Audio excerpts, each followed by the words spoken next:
Penyebab terjadinya Perang Aceh. Sejak abad ke-17, Belanda sudah berusaha menanamkan kekuasaannya di Aceh. Hal itu karena Aceh merupakan pusat perdagangan yang ramai, maka Aceh adalah tempat yang strategis.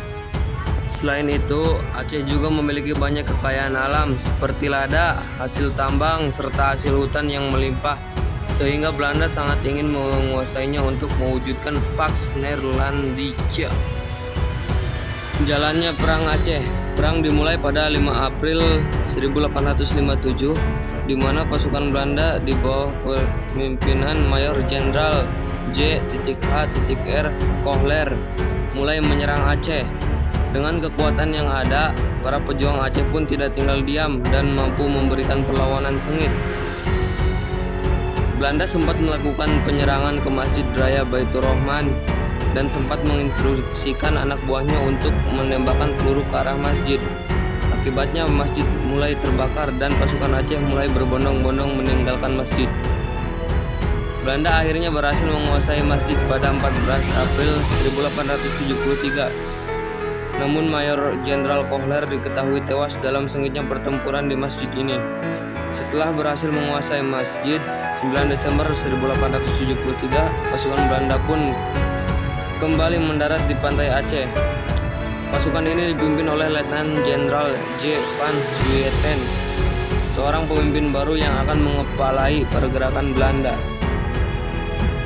Pada 24 Januari 1874, pasukan Belanda kembali menduduki istana.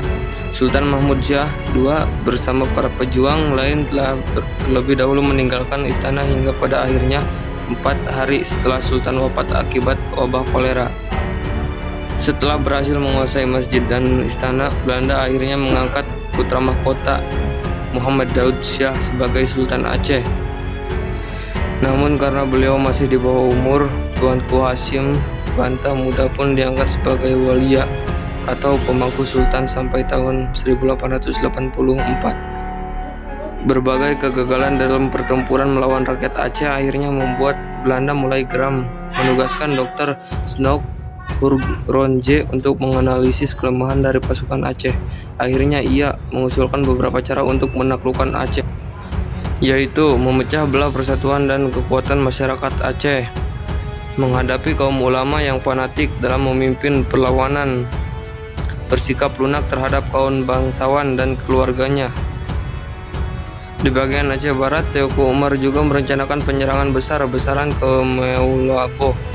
Namun ternyata rencana ini berhasil diketahui Belanda dan malah terjadi serangan balik yang sengit pada 1899. Dalam pertempuran tersebut akhirnya Teuku Umar pun gugur, sedangkan pasukan Cut Nyadin terus melakukan perlawanan. Akhir Perang Aceh. Perang mulai mereda setelah Cut Nyadin berhasil ditangkap lalu diasingkan oleh Belanda, pada akhirnya wafat pada 8 November 1908. Sampai pada akhirnya Oktober 1910, keduanya gugur dalam perang resmi berakhir secara massal pada tahun tersebut. Tamat.